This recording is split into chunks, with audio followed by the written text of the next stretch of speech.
Mensalmente temos a alegria de receber o Fabiano em nossa casa como um colaborador efetivo há mais de 20 anos, sempre trazendo-nos uma visão aprofundada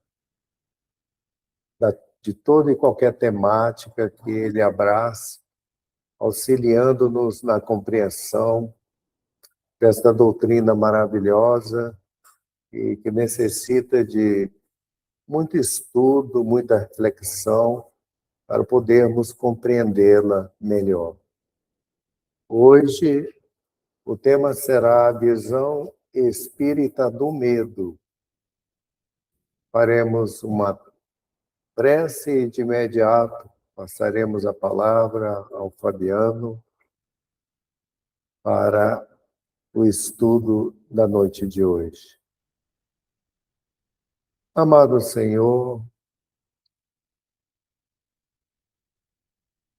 que o teu amor infinito nos envolva na noite de hoje, ajudando-nos a compreender o porquê que aqui nos encontramos na face deste planeta,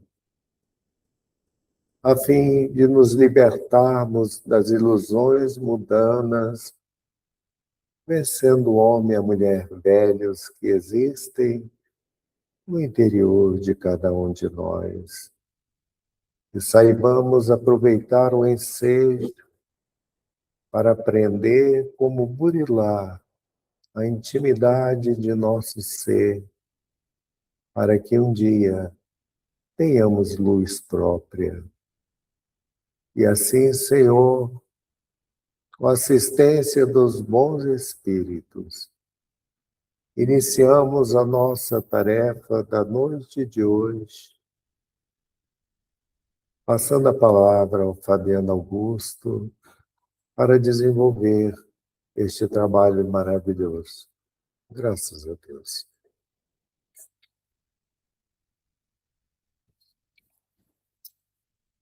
Meu abraço, meu boa noite carinhoso a todos. E, na verdade, eu é que me sinto devedor dessa casa, né, Arnaldo? Porque a gente recebe muito mais do que doa, né? Então, nós somos devedores de boa vontade. O tema é interessante porque a própria psiquiatria, a psicologia já avançam sobre alguns aspectos e estão corroborando as leituras espiritistas a respeito do medo ou da ansiedade, né? Porque a ansiedade é aquele medo que não está totalmente qualificado. O medo já tem um foco, né? Já tem um direcionamento. Então, eu tenho medo da água, eu tenho medo do fogo, eu tenho medo da morte. E a ansiedade já é um medo generalizado. A pessoa sente os batimentos cardíacos, as repercussões físicas, a capacidade mental é reduzida, mas ela não sabe por quê, né? E não sabe o que motiva aqueles elementos que promovem a ansiedade. Mas o contraponto é muito interessante, porque a doutrina tem muito material nos mostrando a importância do elemento que é exatamente a antítese do medo, que é a coragem, né? Então, na introdução do Livro dos Espíritos, a gente vai encontrar que os bons espíritos nos atraem para o bem, nos sustentam nas provas e nos ajudam a suportá-las com coragem. Mais à frente, na questão 495, é quase que uma assertiva, né? um jato de emoção, pede que nós espíritas, homens, tenhamos coragem para enfrentar os elementos da vida. Na 495 e na seguinte, né, também. E na 926, temos que quando o justo é infeliz, é porque aquela prova, e se aquela prova, né, de justiça, de sofrimento, no processo expiatório ou até provacional, ela for conduzida, for suportada com coragem, ela então será exitosa e colaborar para o engrandecimento do espírito. O senso comum nos traz a leitura de que a coragem é um atributo apenas dos fortes, daqueles que são agressivos, daqueles que possuem a valentia. É uma leitura que traz a predominância da natureza animal. em detrimento da natureza espiritual. Obviamente, o conceito espiritista vai muito além dessa leitura, muito pelo contrário. A coragem cantada nos textos bíblicos, a coragem, né, que é colocada de maneira poética na codificação espírita, ela é nobre. E, por ser nobre, ela é imprescindível. Então, precisamos sim, se um dia queremos ter o título de espíritos nobres ou superiores, atuarmos com coragem. A coragem é, sim, uma nobre virtude. Mas o que a gente observa na sociedade de hoje é uma deformação do que se chama coragem. Então, as pessoas têm coragem para atrair, não é mesmo? Tem coragem para roubar, tem coragem para corromper, para mentir.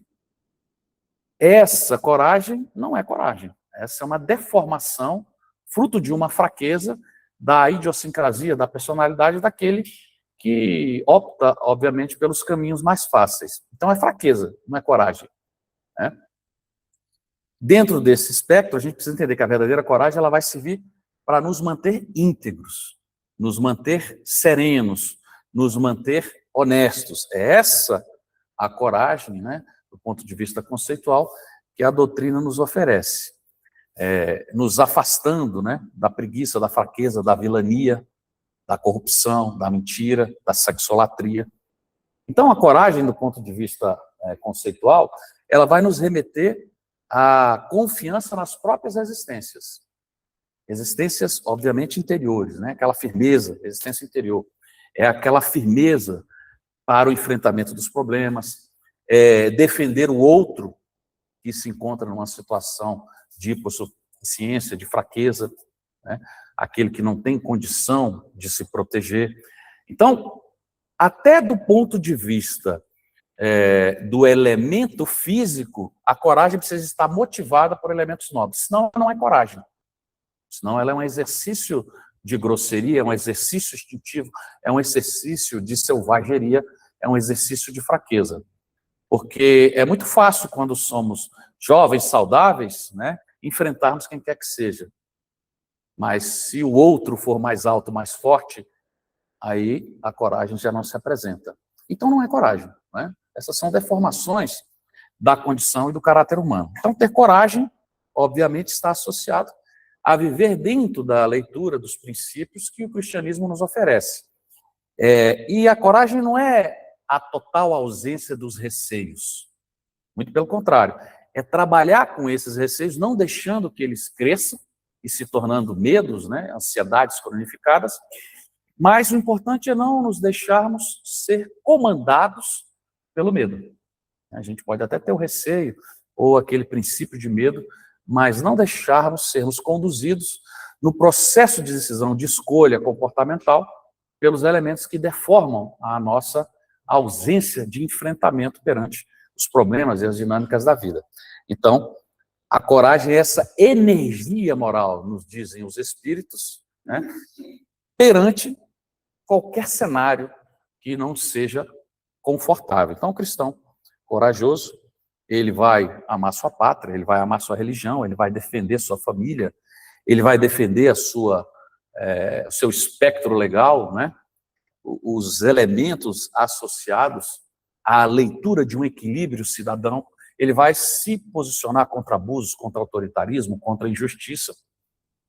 Mas, para isso, é importante ter coragem para se manifestar, ter coragem para falar, ter coragem para defender, ter coragem para se colocar de maneira adequada, muitas vezes de maneira dura, a exemplo do que o Cristo fez. Porque Jesus foi extremamente educado, mas ele colocava todo mundo no seu lugar, né? Quando ele dirigia aos fariseus, sepulcros caiados, salteadores de viúvas, hipócritas, do alto, obviamente, da sua autoridade moral, não é mesmo? Então a gente precisa entender que a nossa sociedade é uma sociedade covarde, sim. É o que a literatura nos mostra. Não só a sociedade brasileira, mas a sociedade mundial. Por quê? Porque a ausência de virtudes é uma característica do homem que se encontra no nosso planeta. Porque 2/3, né, as melhores referências são essas, 2/3. Mas nós temos referências na literatura de 75% a 66% de espíritos que estão vinculados à predominância do mal, ou que ainda volitam, mesmo que num universo de mediocridade, ora é bom, ora é ruim, mas sempre com a tendência para o mal. E essa predominância do mal, essa ausência de virtudes, essa ausência de coragem, é que caracteriza o mundo de prova e expiação. Porque não é o que eu acho não é importante, é o que a literatura mostra. Então, quando a gente pega o Evangelho segundo o Espiritismo, normalmente no capítulo 3, está dito lá, a Terra é um mundo de prova e expiação porque existe a predominância do mal, é um hospício, é um ambiente de sofrimento, de dores. Então, a gente tem, né? Eu estava vendo as imagens colocadas aqui no fundo, né? Bilhões de galáxias já são reconhecidas pelos telescópios. Cada galáxia com milhões de sistemas solares, né? Cada sistema solar aí com 3, 4, 5, 10, 20 planetas. E o orgulho humano acredita que esse terceiro planetinha, num sol inexpressivo, num sistema solar pequeno, com 8 planetas, na periferia da Via Láctea, que é uma galáxia pequena, só que tem vida. Né? Então, a arrogância humana é algo absolutamente extraordinário, mostrando que o orgulho e o egoísmo prevalecem diante da necessidade dos elementos intelectuais, da moralidade, da coragem. Se fala pouco de coragem, mas a coragem é uma virtude extraordinária. E o que é que nós temos? Nós temos o medo, a sua antítese, né? A sua antimonia, o seu contraponto. Por quê? Porque falta elementos que compõem de maneira adequada a personalidade individual e coletiva da realidade social. Né? Então, nós precisamos, sim, nos posicionar diante do errado. Não podemos ter medo de nos posicionar. Mesmo? E, às vezes, eu vejo até dentro da tribuna, não pode falar de aborto porque vai incomodar quem quer que seja, não pode falar sobre elementos, né, associados à defesa de uma ideologia porque vai incomodar, não pode defender o casamento porque está complicado, tem uma vertente que é contra o casamento. Né?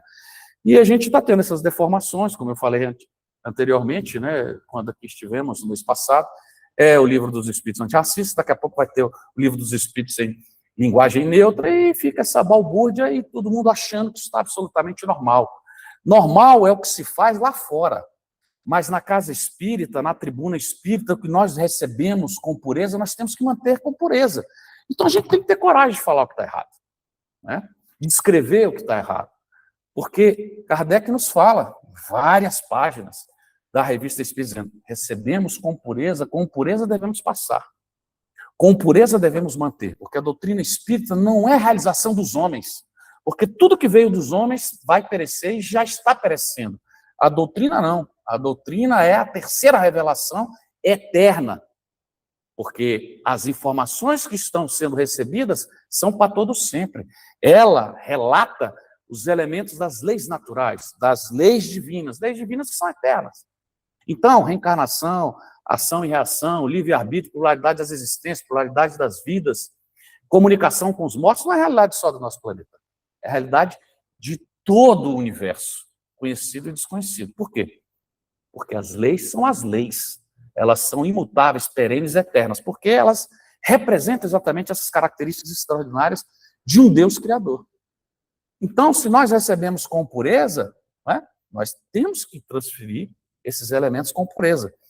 E os dirigentes, as casas espíritas, as livrarias precisam ter nível para selecionar, nível para trazer à baila, né, dos elementos de divulgação espírita, pessoas de boa vontade e que não falem besteira em nome da doutrina.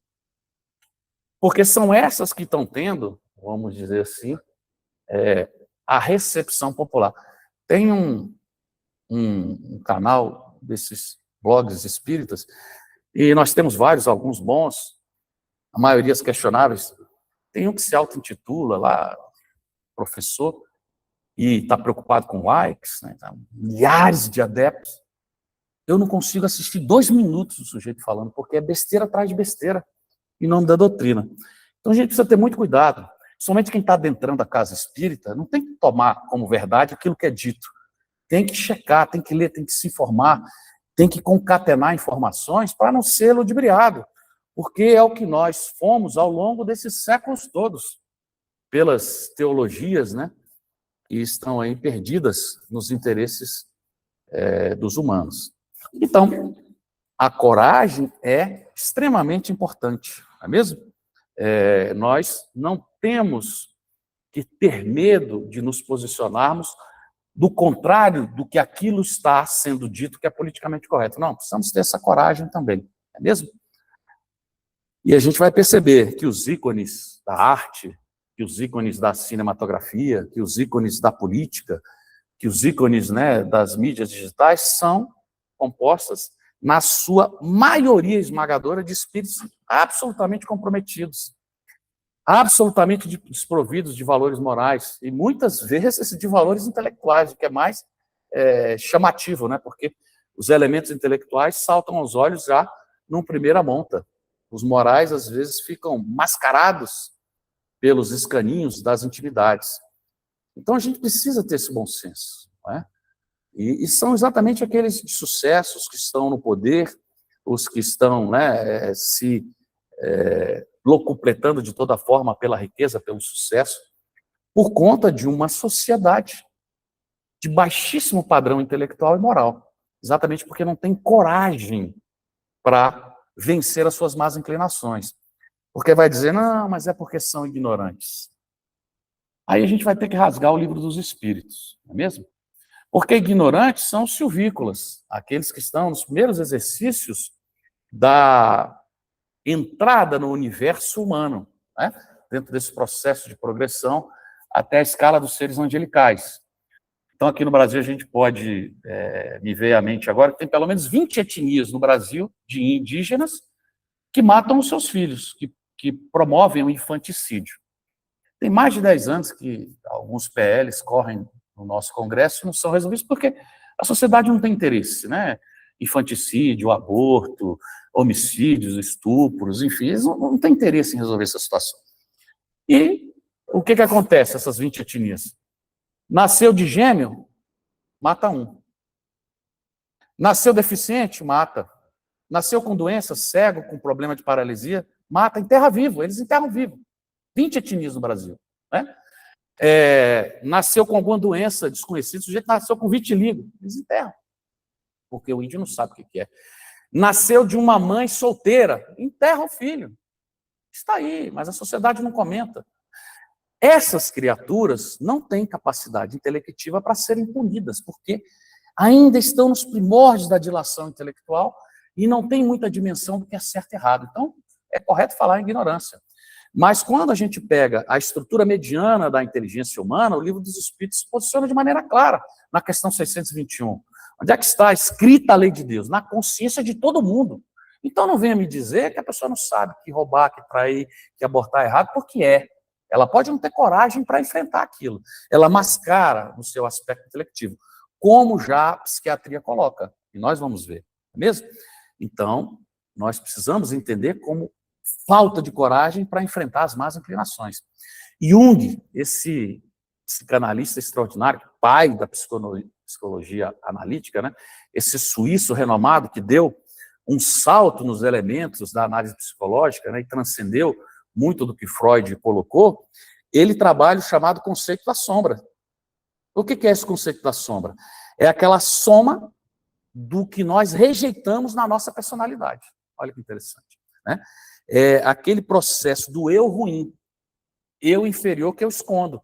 Eu escondo e tento esconder até do ponto de vista da nossa consciência. Então é aquela consciência que se obscurece de maneira adequada. E aí o Espiritismo tem um papel extraordinário. O Espiritismo é exatamente o contraponto dessa realidade. O Espiritismo é um processo de libertação de consciência. Esse é o conceito que Emmanuel nos traz, que de maneira sintética é o mais rico, mais extraordinário que eu conheço dentro da literatura. E Freud, né, trouxe alguns elementos, mas Jung aprofunda. E Jung fala do efeito avestruz. Olha que interessante. Embora a gente saiba que o avestruz não esconde a cabeça necessariamente por medo, tem outras motivações, à época de Jung você tinha essa leitura. Então, o avestruz, ele esconde a cabeça, em princípio, para se esconder da sociedade. Essa é a leitura da época. Então, ele traz esse conceito e coloca, né, na condição da criatura humana, dentro desses parâmetros, que é a disposição de negar certas realidades da nossa natureza, que é exatamente o elemento da covardia que gera o medo. Então, a gente tem medo do enfrentamento e a gente tende a colocar debaixo do tapete, né, da nossa ação subconsciencial, esse eu ruim, essa leitura egóica que é negativa. E por que negativa? Porque nós reconhecemos que estamos errados, mas não vivenciamos essa realidade ou, de maneira adequada, não trabalhamos essa realidade, porque todos nós temos elementos negativos, porque ainda somos seres bipolares nesse processo de aprendizagem, né? Nesse processo de evolução, nesse processo de crescimento na seda divina. Ora, trazemos elementos idiosincrásicos positivos, ora negativos. Então, a gente está sempre, né, flutuando nessa bipolaridade. Então, ele diz que essas coisas ignoradas ou escondidas, Jung, que corrobora o que a doutrina nos traz.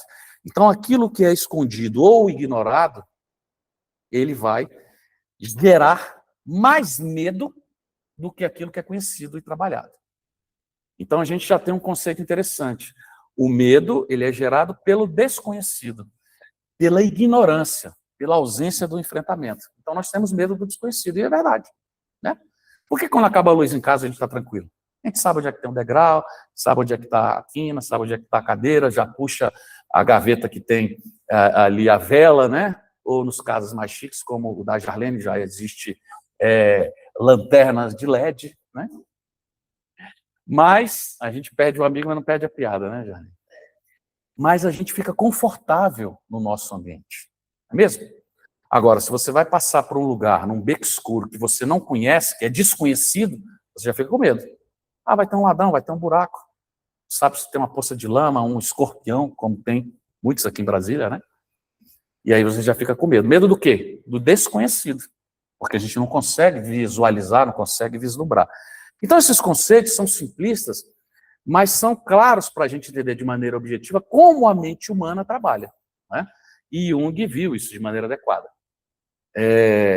No caso da seara religiosa, da seara espiritista, o que é muito discutido é o temor da morte. E aí, será que a gente consegue conectar o temor da morte pelos elementos do desconhecimento? E o livro Céu e Inferno fala exatamente isso, né? Trata o problema da morte, trazendo muitos elementos, muitos conceitos, muitos exemplos, e dizendo que esse temor da morte é fruto da noção insuficiente da verdadeira vida.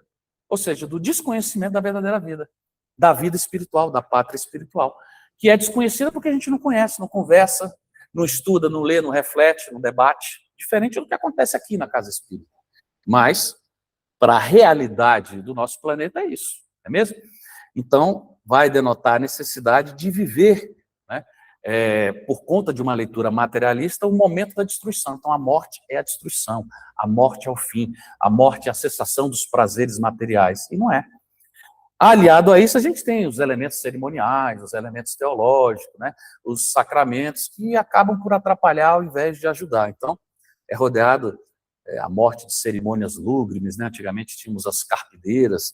Então, é um cenário que, historicamente, e que, do ponto de vista sociológico, está impregnado em quase todas as culturas, em quase todas, porque tem algumas que entendem a morte de maneira mais clara. Então, nós precisamos estar informados, nós precisamos conhecer, nós não podemos considerar a vida futura como uma hipótese. Não, não, não, ela não é uma hipótese, ela é uma certeza, mas é fruto do conhecimento, da ciência, do registro da memória intelectiva em torno das informações que a espiritualidade nos dá. Não é mesmo? Então, o temor da morte é uma insuficiência dos elementos da vida futura. E diz que o espírita convicto, verdadeiramente, que se posta diante da necessidade do estudo, ele não tem temor da morte, é o que Kardec coloca.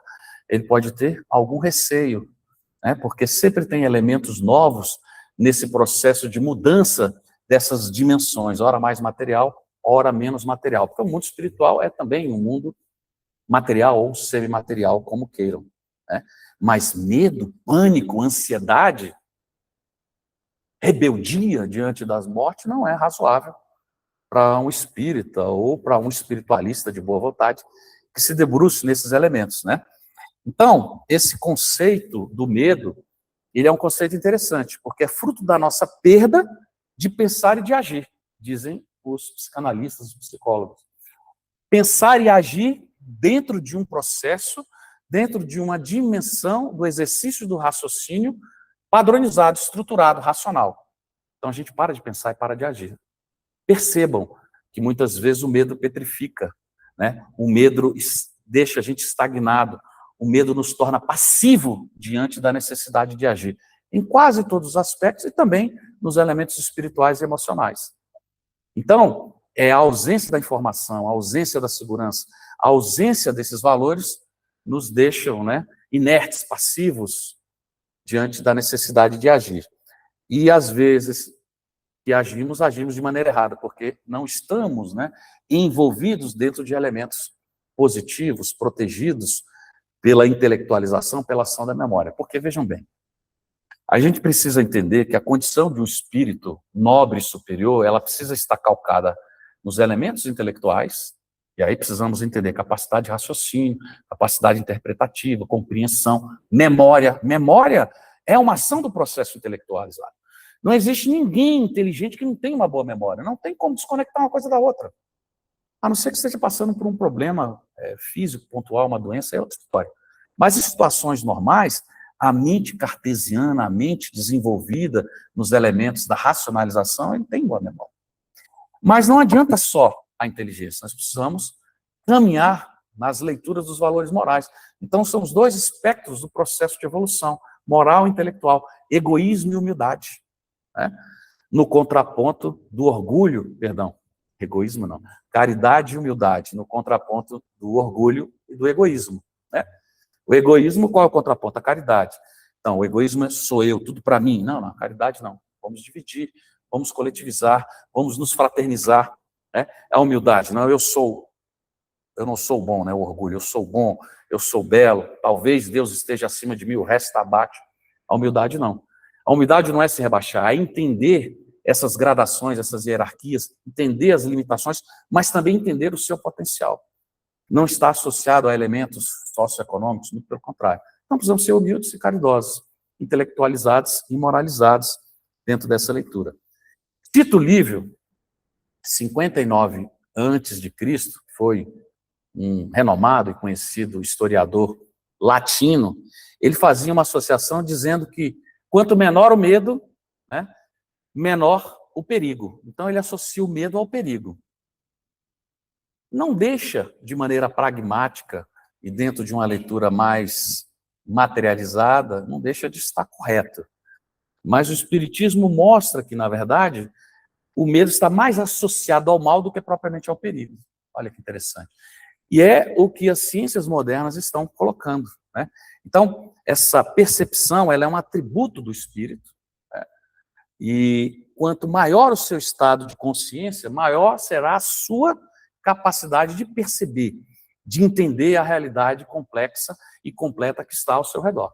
Então, é um processo de dilação, de intelectualização, de compreensão do fenômeno na sua complexidade, que obviamente vai ser alcançada dentro da capacidade interior, moral e intelectual de cada um.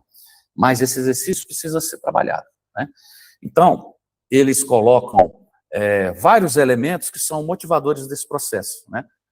Para que a mídia, a vida atribulada, contribui de maneira estrondosa, violenta, com esses processos de desenvolvimento da ansiedade e do medo.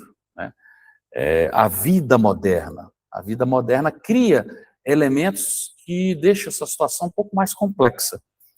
Aliados, obviamente, à culpa, porque se nós entendemos o certo e errado e nos escondemos apagando através desse conceito das sombras, ou desse efeito avestruz, o nosso lado ruim, a gente alimenta a culpa, ainda que não totalmente refletida, racionalizada, mas ela está presente. Então nós temos a culpa, a ignorância, a ausência de conhecimento, desconhecido, e, obviamente, a psicosfera e os elementos da realidade sociológica que nos puxam para baixo.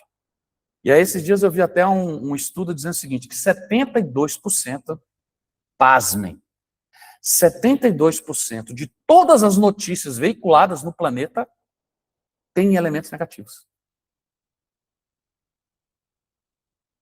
O sujeito foi assaltado, né, e explodiram o carro dele. Nossa, vira notícia. Tem nem conexão uma coisa com a outra, né? Explodiu o carro e assaltado. Mas vira notícia.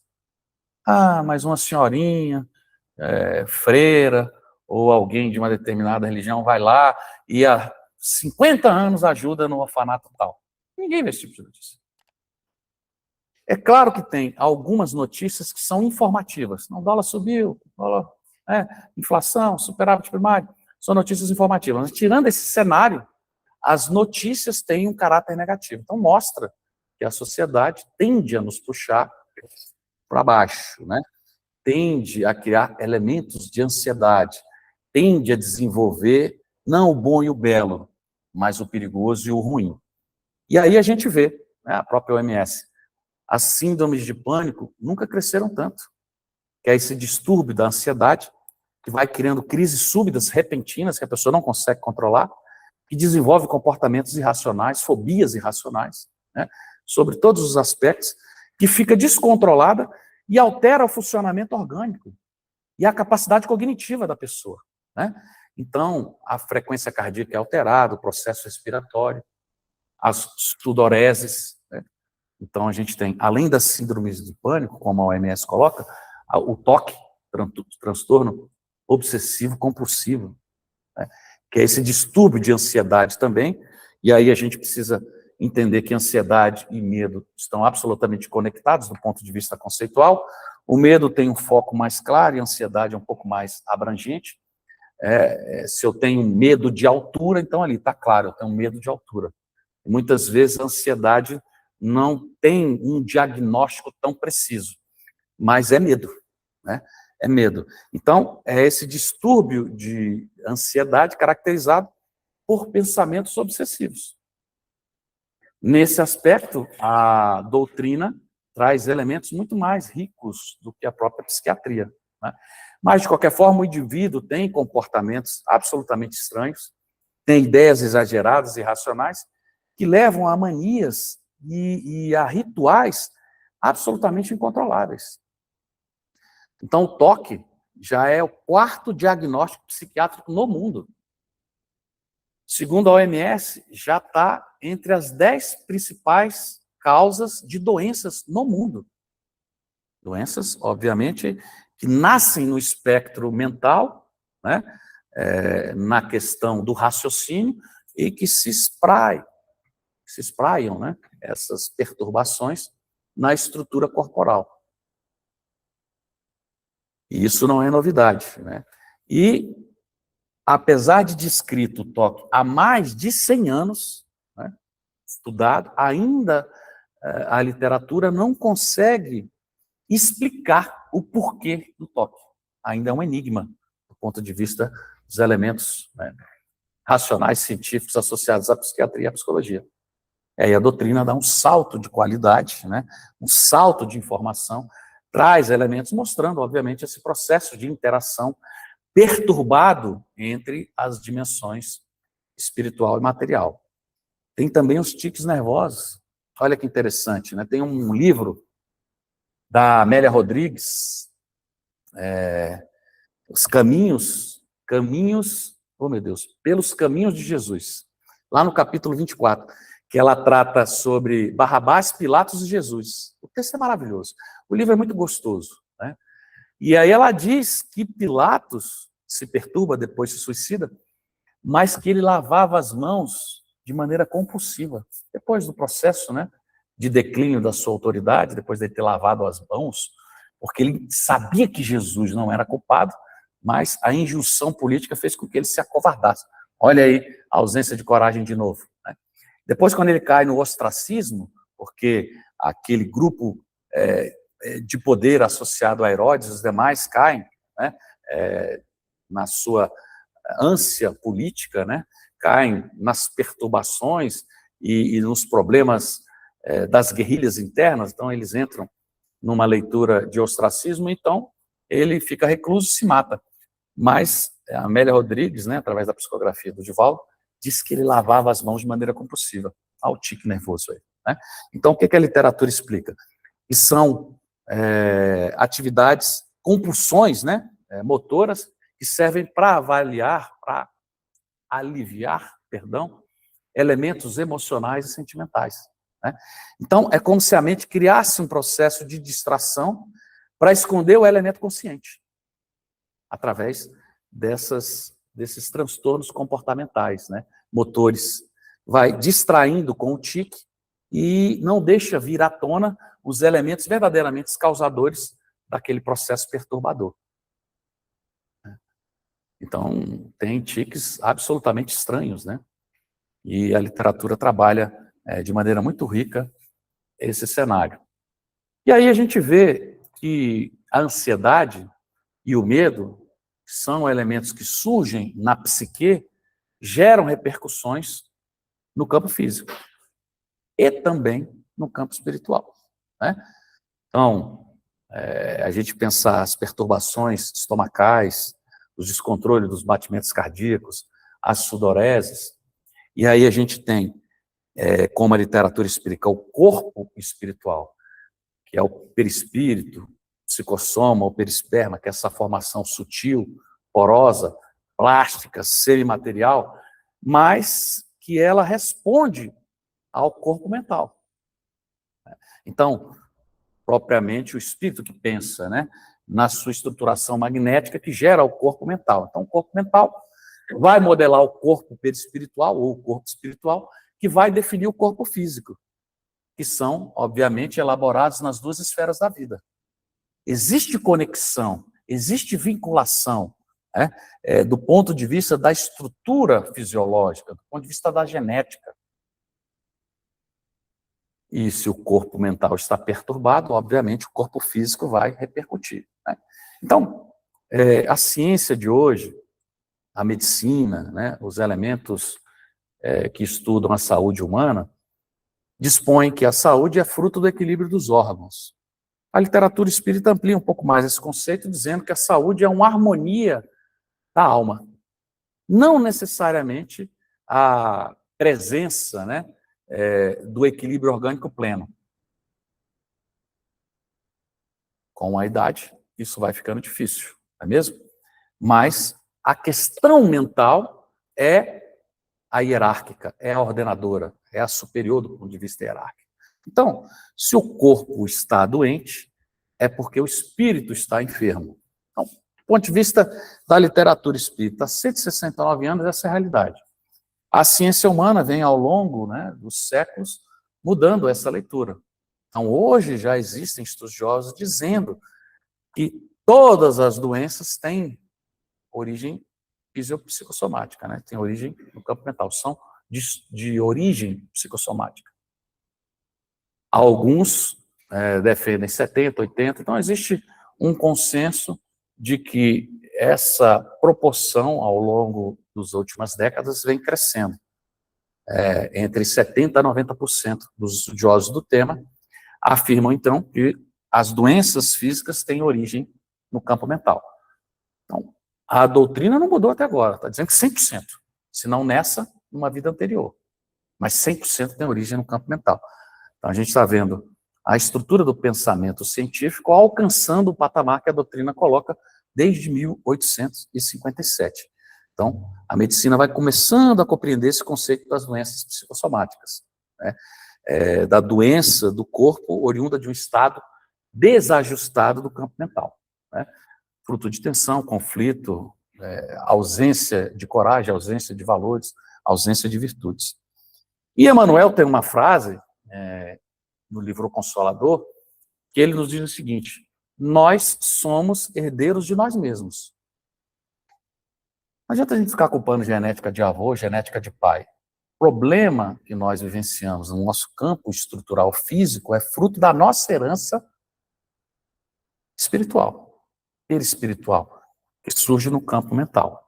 Então, a espiritualidade não traria essa informação se não fosse verdadeira. Então, nós somos herdeiros de nós mesmos.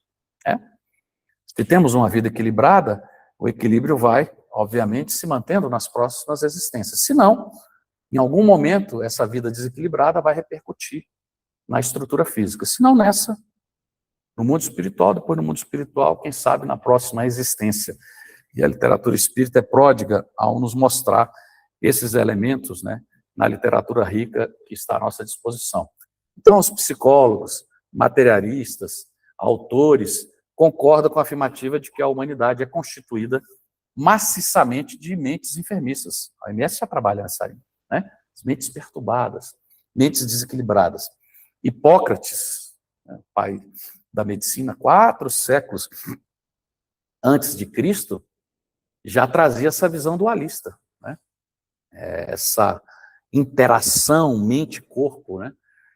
Mais modernamente, pela doutrina espírita, espírito e matéria. Então, a saúde não é só a ausência da doença, é um conjunto de fatores de bem-estar, de ordem psicológica, de ordem social, de ordem mental, de ordem espiritual, né? Dentro desse cenário, a gente vai entender que para trabalhar o equilíbrio, para trabalhar a ausência do medo, para harmonizar os nossos impulsos mentais, a gente tem que mudar as nossas disposições, né? Quais disposições? As disposições directivas, a vontade, os elementos psíquicos, né? A paciência, perdão, muitas vezes o silêncio, a benevolência, né? A reflexão em torno desses elementos vão assumir um papel preponderante, que vão liberar energias que vão reequilibrar o nosso sistema imunológico. Não é só a doutrina que está dizendo isso, é a ciência, é a psicologia, a psiquiatria, né? São os estudiosos da imunologia, são aqueles que já estão estudando, né, a ação do campo mental. Por quê? Porque ela vai gerar endorfina, vai gerar elementos equilibrantes, né? O cérebro entra naquele chamado estágio alfa, onde libera ritmos, né, vibracionais mentais em torno de 8 a 12 ciclos por segundo, e geram equilíbrio orgânico, né? E que vão ensejar não só a manutenção, a preservação, mas também a restauração da nossa estrutura física.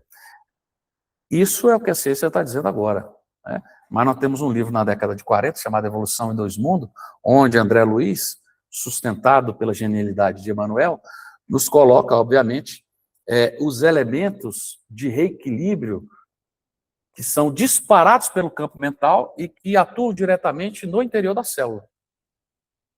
Então, ele diz que existe uma unidade de força psicossomática, né? Eu sempre gosto de lembrar essa passagem, porque ela é elucidativa, que chama de bióforo.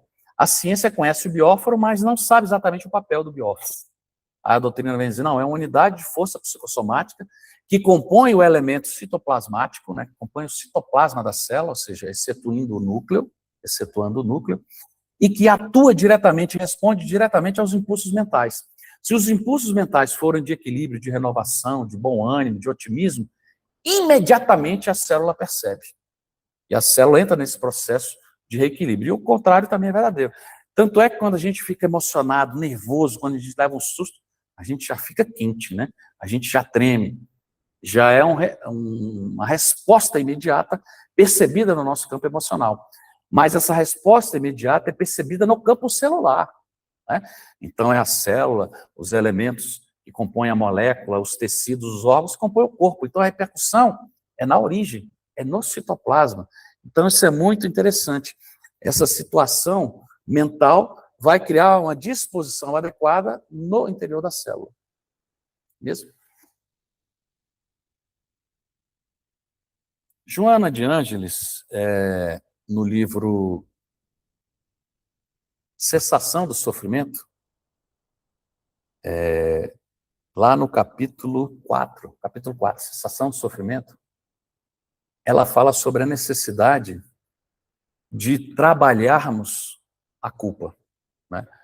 Trabalharmos a culpa alimentando o chamado auto-perdão, que nos possibilita fazer essa faxina mental, mas uma faxina mental consciente, inteligente, que vai nos induzir a uma mudança comportamental. Então, ela diz o seguinte, que o complexo de culpa que muitos alimentos que geram ansiedade, gera o medo, como os psicólogos colocam, né, a culpa e os elementos exteriores de uma sociedade perturbada, se dá no momento em que a gente reconhece os erros, ou de que a gente os entende de maneira um pouco mais profunda, né? Ou quando despertamos para a necessidade de mudar e nos reconhecemos no caminho errado. Então gera esse complexo de culpa. Ele diz que esse complexo de culpa, então, é danoso. E não vai solucionar o problema, alimentarmos esse complexo de culpa, né? Vai, em contraponto, agravar essa situação. E, obviamente, a gente mantém esse lixo mental, que é fruto da ignorância e do orgulho. E aí ela diz que a gente tem que trabalhar o chamado auto-perdão. A ausência do auto-perdão não é inteligente. E o auto-perdão é uma ação inteligente. Já é uma ação vinculada aos elementos nobres.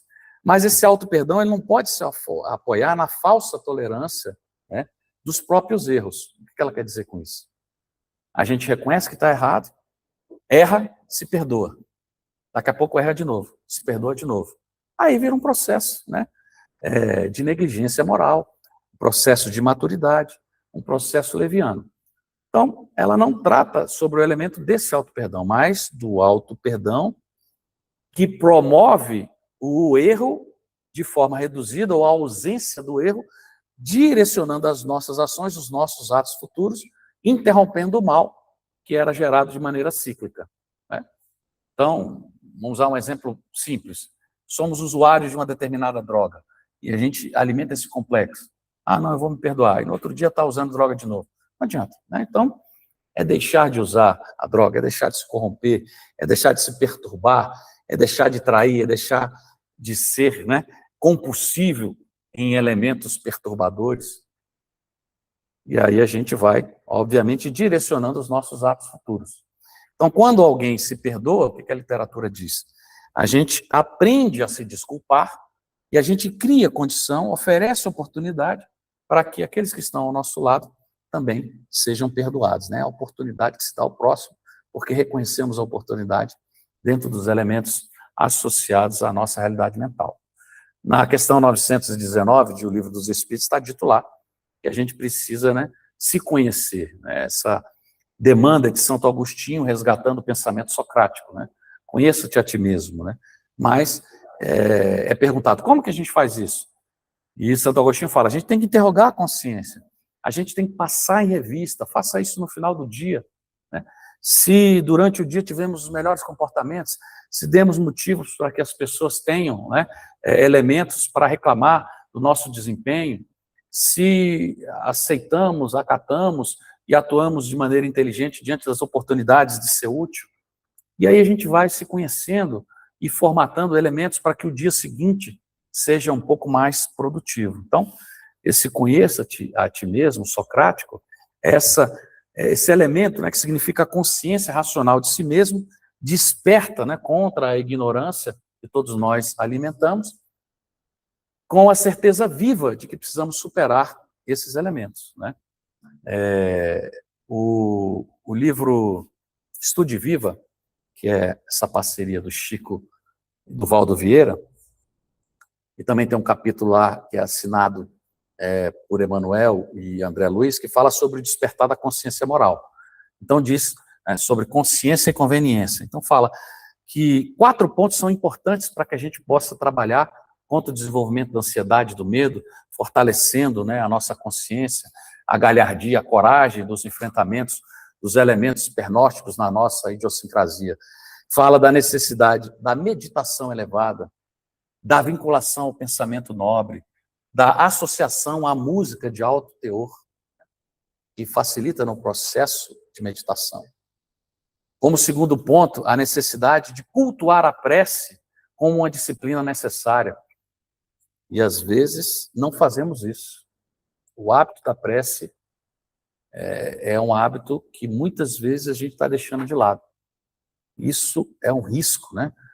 Porque a oração cria esse processo de imantação, de proteção e de conexão com as estruturas superiores que estão à nossa disposição. É pela prece que a gente abre as nossas janelas psíquicas para receber essas ondas luminosas, né? Essas energias eletromagnéticas que estão à disposição. É como o Sol, né? O Sol está sempre disponível para nos abraçar com seus raios que revivem, né? E nos mantêm estruturalmente saudáveis. Mas se a gente fecha a janela e a porta, a gente não vai receber a luz solar. Mas o Sol continua fazendo o seu papel.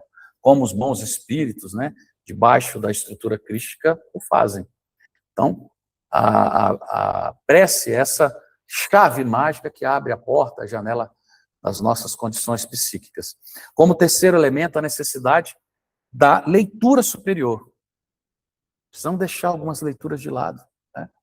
E é claro que, como é um livro da década de 40 para 50, não está falando dos elementos midiáticos, televisivos, mas também a gente precisa selecionar o que a gente assiste, né?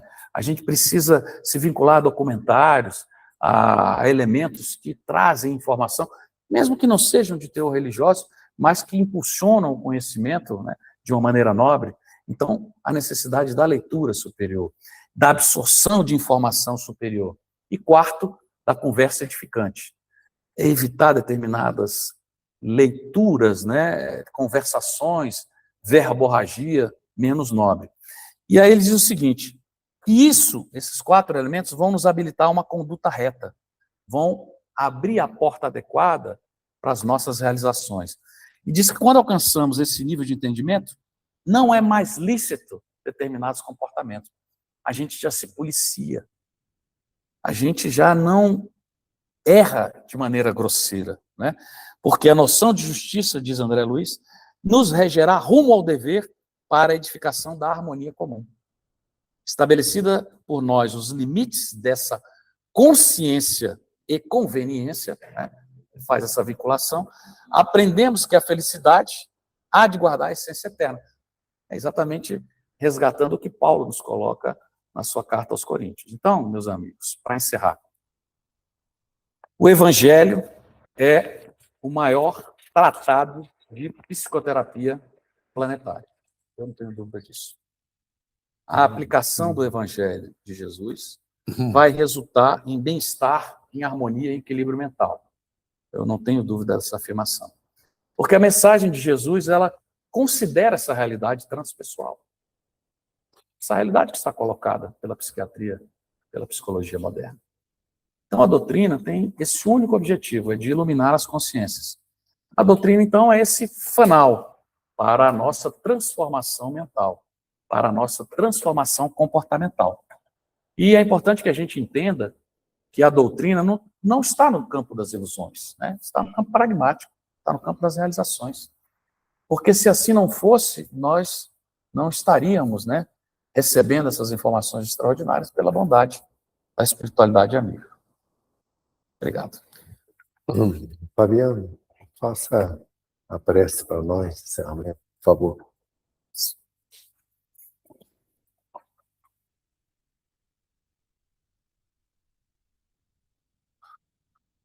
Que possamos em conjunto, mais uma vez, elevar os nossos pensamentos a Deus, a Jesus, o seu preposto,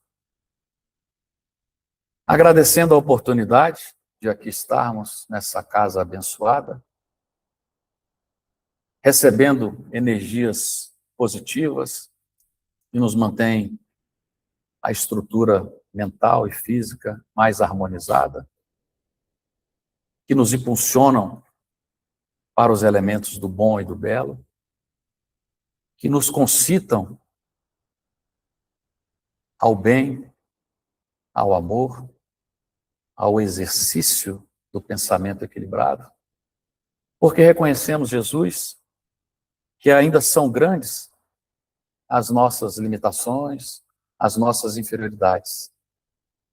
Mas também reconhecemos em nós o potencial de crescimento, o potencial da mudança, porque, como tu mesmo disseste, no extraordinário Sermão do Monte, nós somos deuses em potencial.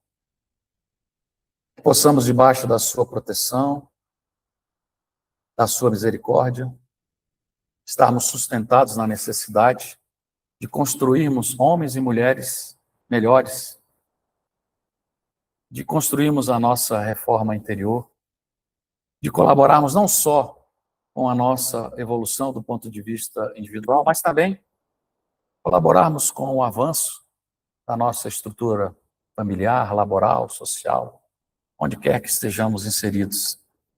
Mas para tanto, Jesus, precisamos do seu suporte amoroso, sempre presente.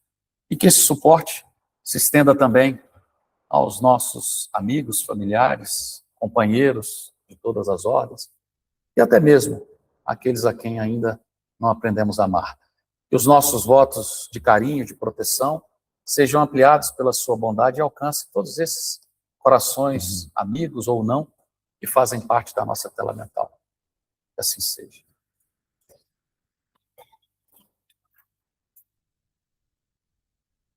Mais uma vez, agradecendo a presença amiga do Fabiano, que hoje nos trouxe uma reflexão aprofundada sobre a visão espírita do medo. Que possamos ouvir novamente, ficam os registros gravados desta palestra, que nos trouxe elementos bastante amplos para o nosso conhecimento. Terminamos assim a primeira parte das atividades da noite de hoje. Passaremos agora ao passe espírita. Convido os médiuns da casa e agradecemos aqueles que nos seguiram pela internet neste primeiro momento. Muito obrigado, meu amigo querido.